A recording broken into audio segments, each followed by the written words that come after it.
Ekadeni kwakunesitshaba samandungwa.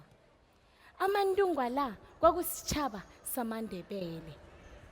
Amandungwa abaleka epini nobaba uNdebele okungomkhulu wabo abalekela entabeni yeNdolwane. Ingakho namhlanje kuthiwa sisitshaba samaNdebele mamgcina.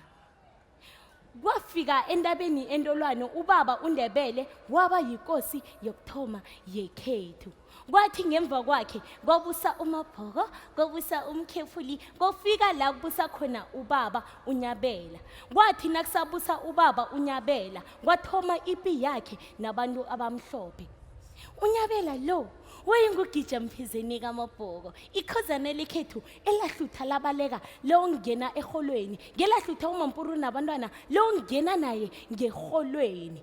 Yingonyama iyabhodla kelethwane, yabhodla yokuthatha umtshongweni yongena naye hlangana kwabopiti nabopewula.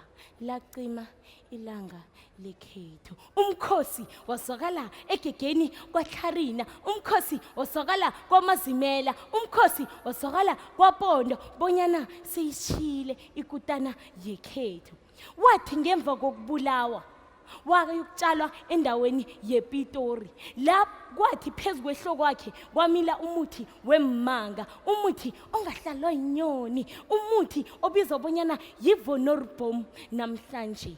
Yingakha yekhethu eyala ukufa namabala, kani ezinye ingakha zifa namabala. Ngilibala elichiwe ngubaba uNyabela. Nje kungenxa yakhe. NgiliNdebele nre, bengiyazikhakhazisa ngesuko lami, ngiyathokoza.